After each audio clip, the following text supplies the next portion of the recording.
في التراب. Jadilah kamu orang yang nerima apa adanya. Takun aghnan nas, kamu menjadi orang yang paling kaya. Orang kaya itu apa toh? Orang kaya itu yang orang merasa sudah cukup itu kaya. Kalau masih merasa kurang, itu belum kaya. Maka ada orang mau kasih hadiah kepada Syekh Junaid Al-Baghdadi.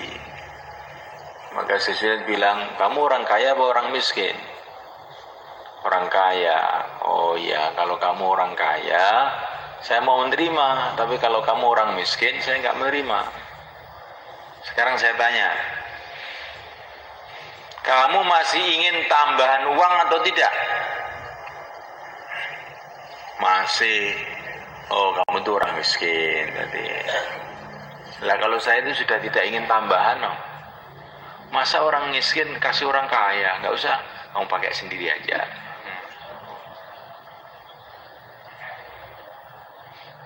Ulama dulu itu berpikir itu seperti itu. Ada satu ulama itu datang ke seorang raja. Ulama datang ke seorang raja. Pas rajanya ngantuk, jadi nggak dengar. Karena rajanya ngantuk ya, terus dibiarin aja orang ngantuk. Maka raja itu bilang, Tuan Raja, saya siap. Nah, Tuan Kiai, saya siap membantu apa saja. Mau perlu apa, saya siap bantu. Maka ulama tadi bilang, Allah Subhanahu wa ta'ala berfirman, katanya ulama tadi, Qul mata'ud dunya qalil. Dunia ini semuanya, seluruh dunia itu Allah katakan sedikit. Harta dunia itu sedikit. Yang sedikit ini oleh Allah sudah dibagi-bagi banyak orang. Maka kamu itu bagiannya lebih sedikit lagi, Tuan Raja. Dunia ini sedikit, dibagi banyak orang. Kamu dapat bagian apa? Sedikit dari yang sedikit. Nah, kamu itu bagiannya sudah sedikit dari yang sedikit, kok kamu mau kasihkan saya? Udah, kamu pakai sendiri aja. Siapa ulama yang bisa berbicara begitu di depan pejabat-pejabat? Ulama membawa proposal, ini saya mau bangun masjid, mau bangun pesantren.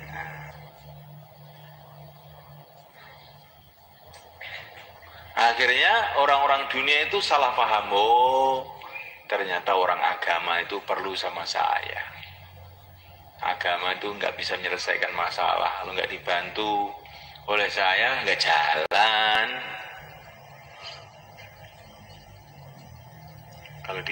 Kalau saya bantu jalan, kalau nggak saya bantu tidak jalan. Akhirnya orang dunia itu tambah jauh dari agama.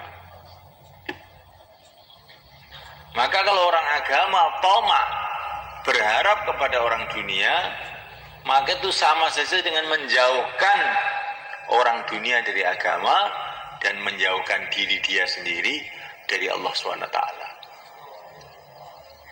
Orang itu kalau berharap pada makhluk itu ditambah jauh dari Allah.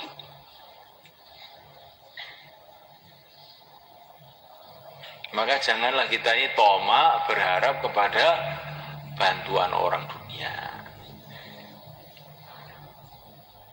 Kalau mintalah kepada Allah, mohonlah kepada Allah, nangis kepada Allah. Man lazimal istighfar ja'alallahu lahu min kulli hammin faraja. Barang siapa yang terus-terusan istighfar, Allah akan menghilangkan kesusahannya. Barang siapa membaca surat Waqiah, maka Allah akan hilangkan rasa kefakirannya itu.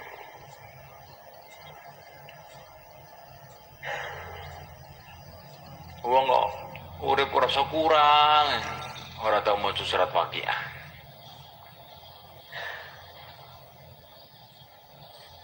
Baca insyaallah ya malam insyaallah ya. Ini ekonomi kita ini. Ekonominya ekonomi ghaib. Supaya hati itu tidak tomak pada makhluk, tidak tomak ke sana, tidak tomak ke sini. Tidak berharap ke sana, tidak berharap ke sini. Rizki kita ini sudah ditulis oleh Allah. Untuk apa tomak?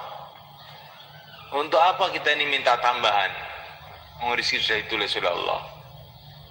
Tapi masalah kita ini bukan masalah itu sebetulnya.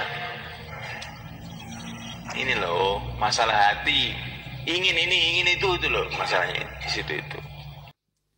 Walaupun nggak punya tanah, nggak punya sawah, nggak punya rumah, nggak punya duit, orang iman itu gembira gitu. Kenapa kok gembira? Lah, oleh Allah dikasih kabar gembira, nggak gembira itu namanya goblok nah kamu. Sudah dikasih kabar gembira, sudah dibangunkan taman-taman surga. Yang di sana apa saja yang kamu mau sudah tersedia.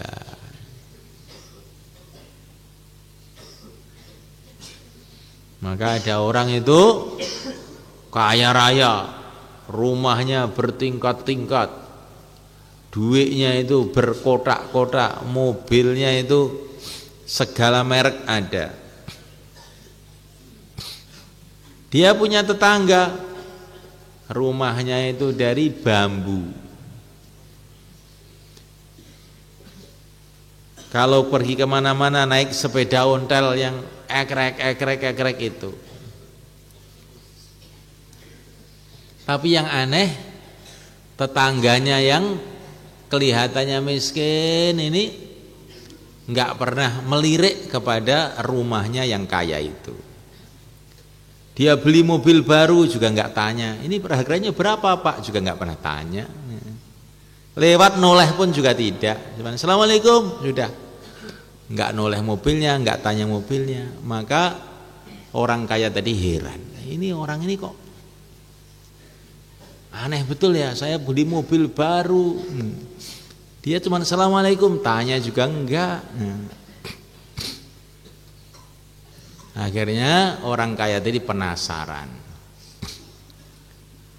ziarah kepada tetangganya yang kelihatannya miskin itu. Assalamualaikum. Waalaikumsalam. Loh kok tumben datang, silakan masuk. Disuguhi kopi anget. Nah, ada apa tuh kok datang? Ini loh, saya itu heran sama kamu itu. Kamu itu kan orang miskin, nggak punya apa-apa. Kelihatannya kok tenang, senyum aja. Saya beli mobil, saya beli ini, kok kamu nggak pernah tanya. Saya penasaran, sebetulnya kamu itu orang apa tuh kamu ini? Loh Pak, kamu belum tahu dah. Saya ini orang kaya, saya itu lebih kaya dari Bapak. Loh, di mana harta kamu taruh? Ini di bawah ranjang saya ini ada emas 10 ton. Oh.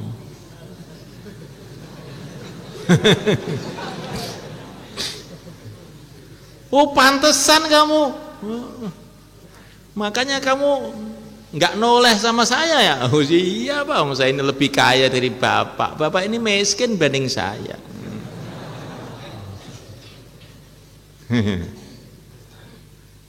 Paham maksudnya? Lah orang iman ini gambaran toh, ini bukan cerita beneran, ini gambaran. Orang beriman tuh dari bambu gembira aja karena dia punya simpanan uang semiliar ton di surga. Bukan semiliar, setriliun ton, dan boleh ditambah berapa saja di surga Allah. Maka dia melihat orang kaya, orang apa, teknologi canggih, noleh aja enggak. Ini ada pesawat terbang, lah apa itu? Pesawat terbang, kuda terbang itu saya punya di surga sana. Nggak usah pesawat terbang, kursi pun bisa terbang di surga itu. Jadi orang iman tuh seperti begitu. Karena Allah sudah memberi kabar gembira. Dzalikal ladzi yubasysyirullahu ibadah. Surga itu adalah yang telah Allah kasih kabar gembira kepada hamba-hambanya akan dimasukkan ke sana. Maka orang iman kok merasa miskin, merasa menderita, itu orang iman yang goblok. Orang iman itu gembira, bukan merasa miskin. Melihat orang kaya minder. Wah, sampai di Mesir itu ada, kemarin saya dengar satu pengajiannya satu kiai di Bandung sana. Di Mesir itu ada seorang sarjana menulis kitab, Limadza ta'akhkharul muslimun wa taqaddama ghairuhum. Kenapa orang Islam mundur dan orang-orang non-Islam maju? Ya ini orang itu terpengaruh dengan glamornya orang-orang kafir itu, akhirnya nulis buku seperti itu. Kata siapa orang non-Islam maju itu? Ya maju menuju neraka. Orang iman itu walaupun nggak punya pesawat terbang, nggak punya duit, nggak punya teknologi, Allah itu kan sebentar saja. Setelah itu ke surga ya sudah punya semuanya. Orang Islam paling kaya, paling maju seluruh alam. Kalau kamu nggak punya pikir seperti itu, tak kamu berarti bodoh. Dikasih berita oleh Allah ragu, dikasih berita sama internet kamu bingung.